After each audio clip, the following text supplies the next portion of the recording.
नमस्कार, मैं मोहम्मद इमरान। क्या आप सोच सकते हैं कि नशे का कारोबार कहां कहां तक और कैसे कैसे फैल सकता है? नोएडा और ग्रेटर नोएडा आजकल नशे के कारोबार का एक महत्वपूर्ण स्थान बन गया है। कहा जाता है कि पंजाब में युवा नशे की लत की ओर जा रहे हैं और जा चुके हैं, लेकिन जिस तरह से यहाँ नोएडा और ग्रेटर नोएडा में लगातार नशे के कारोबार से पर्दा उठ रहा है, उससे यही पता चलता है कि हमारे आने वाली पीढ़ी नशे की लत की ओर जा रही है। नशा भी वैसा जिसे छुड़ाना मुश्किल ही नहीं बल्कि कभी कभी नामुमकिन साबित हो जाता है। कमिश्नरेट पुलिस लगातार नशे के कारोबार पर नकेल कस रही है, लेकिन पुलिस भी क्या करे? आप देखिए कि नामी यूनिवर्सिटी एमआईटी के छात्र इस कारोबार में लिप्त पाए गए हैं। थाना 126 की पुलिस के द्वारा एडीसीपी नोएडा और एसीपी 1 नोएडा के द्वारा एक जो है वो अभियान चल रहा था। सीपी मैम के द्वारा जो है वो नशीले पदार्थों की तस्करी और इसके सेवन को लेकर के एक जनपद में बहुत दिनों से अभियान चल रहा है, जिसमें पूर्व में भी ग्रेटर नोएडा में कार्रवाई हुई थी। उसी क्रम में जो है वो 126 की पुलिस ने 9 लोगों को अरेस्ट किया है, जिसमें 4 जो है वो करंट में स्टूडेंट हैं, 2 एमबीए के स्टूडेंट हैं एक यूनिवर्सिटी में, और 2 जो है वो लॉ के स्टूडेंट हैं। ये 4 जो है वो लड़के जो अभी पढ़ रहे हैं, और टोटल जो है 9 लोगों को अरेस्ट किया गया है, जिनके कब्जे से भारी मात्रा में जो है वो एमडीएमए, गांजा, ओजीए और अन्य मादक पदार्थ जो है वो बरामद हुए हैं। ये सभी लड़के जो पकड़े गए हैं, स्टूडेंट खासकर, ये यूनिवर्सिटीज़ में जो है वो और पीजीज में इसको सप्लाई करते थे, और काफ़ी हाई क्वालिटी का ये बताया जा रहा है, और बताया जा रहा है कि ये शिलोंग से जो है इनको इस गांजे की सप्लाई होती थी। इसमें एक राजस्थान का जो है लिंक भी हम लोगों ने। आप समझ सकते हैं कि यह कारोबार किस स्तर तक, किस लेवल तक फैला होगा। नशे में युवाओं को लगातार लिया जा रहा है। नोएडा और ग्रेटर नोएडा में इससे पहले भी कई बड़े खुलासे हो चुके हैं। इस वीडियो को आप आखिरी तक देखिए तो आपको पता चल जाएगा कि नोएडा और ग्रेटर नोएडा में नशे का कारोबार कौन कर रहा है। जो चारों लड़के हैं ये तो हॉस्टल्स में और पीजीज में सप्लाई करते थे। इसके अलावा जो है ये रैपिडो करके एक जो है वो ऑनलाइन बाइक सिस्टम चलता है, जिसमें कि लोकेशन पे जो है चीज़ें ड्रॉप हो जाती हैं, उसके माध्यम से भी जो है ये ड्रॉपिंग करते थे। इसमें कुछ जो है वो लड़के पकड़े भी गए हैं जो यही काम करते थे, ओला चलाते थे और इस तरह का जो है ड्रॉपिंग करते थे। कुछ व्हाट्सएप ग्रुप भी बनाए थे सप्लाई के लिए। व्हाट्सएप ग्रुप, स्नैपचैट और इंस्टाग्राम, इन सब से टेली। ग्रेटर नोएडा में अफ्रीकन मूल के कई लोग नशे के गोरख धंधे में लिप्त पाए गए। उन्हें पुलिस ने गिरफ्तार कर जेल भी भेजा, लेकिन चिंता की बात ये नहीं कि ये लोग नशे का कारोबार करें। चिंता की बात ये है कि ये लोग हमारी भावी पीढ़ी को यानी युवाओं को नशे के आगोश में ले रहे हैं, जिनको आगे चलकर देश की तरक्की का हिस्सा बनना चाहिए, वो नशे का हिस्सा बन रहे हैं। पहले सुना जाता था और कहा जाता था कि गांजा पकड़ा गया है, लेकिन आजकल ओजी यानी ओशियन ग्रोथ ताइवान से मंगाई जाती है। बताया जाता कि ओशियन ग्रोथ गांजे के मुकाबले 10 गुना ज़्यादा नशा करती है, हालांकि महंगी भी होती है। अब तक नशे के कारोबार के तार स्थानीय स्तर पर ही जुड़े मिलते थे, मगर अब अंतर्राज्यीय और अंतर्राष्ट्रीय स्तर पर भी नशे के कारोबार के तार जुड़े हैं। मैं आपको बता दूं कि गांजा बेचने वालों ने रेड कॉरिडोर बनाया था ताकि एनसीआर में बड़ी से बड़ी खेप पहुंचाई जा सके।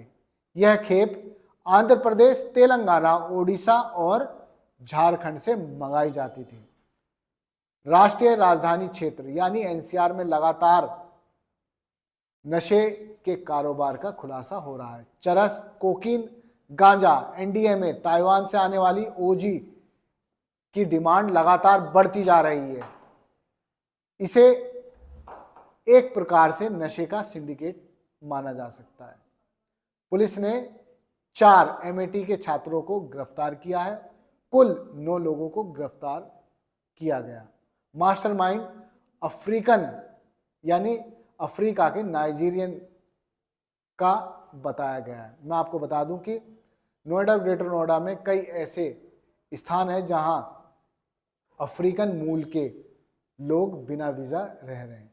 पुलिस समय समय पर कार्रवाई करती है मगर इन्हें पकड़ा नहीं जाता। कुछ को पकड़कर डिपोर्ट भी किया जाता है। देखिए एलविश यादव का भी मामला सामने आया जिसमें सांपों के जरिए नशे का कारोबार करने का खुलासा किया गया। सांपों से डसवाइए, अधिक से अधिक नशा पाइए। नोएडा और ग्रेटर नोएडा एक्सप्रेसवे के किनारे बने फार्म हाउस भी नशाखोरी का अड्डा बनते जा रहे हैं। लगातार इन फार्म हाउसों पर छापेमारी होती है जहां से युवाओं को गिरफ्तार किया जाता है, लेकिन यहां होने वाली पार्टियां बंद होने का नाम नहीं ले रही। पार्टी होती हैं और इन पार्टियों में नशे के पदार्थ सप्लाई किए जाते, परोसे जाते हैं। आबकारी विभाग के लिए इसे रोकना एक चैलेंज है, लेकिन पुलिस के लिए भी बेहद मुश्किल साबित हो रहा है। खबर मिलते ही पुलिस कार्रवाई करती है, लेकिन पुलिस का तंत्र भी कहां तक काम करेगा जब सप्लाई करने वाले और लेने वाले दोनों का गठजोड़ मजबूत रहेगा। ज्यादातर खरीदने और बेचने वाले लोग व्हाट्सएप, स्नैपचैट और टेलीग्राम के जरिए एक दूसरे से संपर्क करते हैं। अब आप देखिए ये ऐसे ऐप हैं जिनमें भेद पाना, भेद लगाना या इनमें क्या बातचीत हो रही है उसका पता लगाना मुश्किल ही नहीं बल्कि नामुमकिन सा साबित हो जाता है। लेकिन पुलिस अपने मुखबिर तंत्र से नशे का कारोबार करने वालों पर लगातार शिकंजा कस रही है। ऐसा ही कल देखने को मिला जिस वक्त एमएटी के 4 छात्र समेत 9 लोगों को पुलिस ने गिरफ्तार किया। इनसे करीब 25 लाख रुपए के नशीले पदार्थ बरामद किए गए जिसमें कोकीन, चरस और ओजी शामिल है।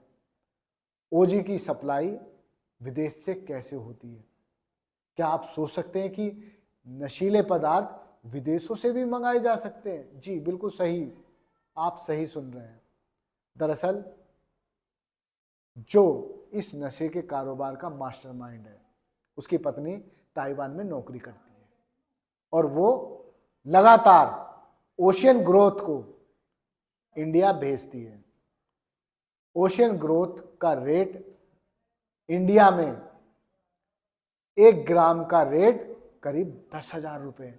आप समझ जाइए 1 ग्राम कितना होता है। लेकिन आपके और हमारे बच्चे इस आगोश में आ रहे हैं और पैसा बर्बाद कर रहे हैं, अपना भविष्य भी लुटा रहे हैं। ऐसे में यदि आपके बच्चे कॉलेज और यूनिवर्सिटीज में पढ़ते हैं तो उन पर ध्यान रखना बेहद जरूरी है। आपकी सबसे बड़ी धन दौलत वही मानी जाएगी। यदि आपके बच्चे आपके हाथ से निकले और नशे के आगोश में आए तो उन्हें एक बेहतर इंसान बनाना, कामयाब इंसान बनाना बेहद मुश्किल हो जाएगा। आप सोचते हैं कि आपने अपने बच्चे का दाखिला नामी यूनिवर्सिटी में करा दिया, नामी कॉलेज में करा दिया तो आपकी ड्यूटी पूरी हो गई। ऐसा नहीं समझिए, बल्कि उन पर ध्यान दीजिए। ध्यान देंगे तो आप अपने बच्चे को एक अच्छा नागरिक बना पाएंगे। ज़्यादातर एमएटी में ब्यूरोक्रेट्स, नेता और बड़े बड़े कारोबारियों के बच्चे पढ़ते हैं जिनके पास धन दौलत की कमी नहीं होती।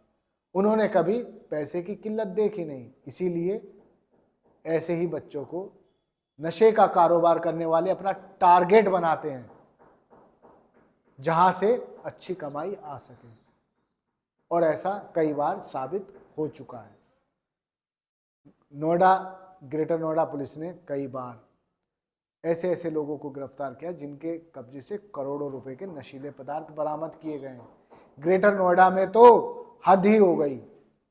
एक फैक्ट्री पकड़ी गई जो मकान में नशीले पदार्थ को रिफाइन करने का काम करती थी। ये वाइट पाउडर बनाती थी। वाइट पाउडर आप मानिए कि ग्राम के हिसाब से मिलता है और इतना महंगा मिलता है कि एक आम व्यक्ति की पहुंच से बहुत बाहर होता है। पुलिस ऐसे ही नशे के कारोबार करने वालों पर लगातार चोट कर रही है, शिकंजा कस रही है। कमिश्नर लक्ष्मी सिंह ने अपनी पुलिस को कह दिया है, किसी भी तरह से जिले में नशे का कारोबार हुआ तो संबंधित थाना प्रभारी और अन्य अधिकारी उसकी सजा पाने के लिए तैयार रहें। खैर, नशे के कारोबार के तार काफी मजबूत हो चुके हैं, उसे रोक पाना मुश्किल है लेकिन नामुमकिन नहीं है। पुलिस इसी पर वर्क करती है और वर्कआउट करती है।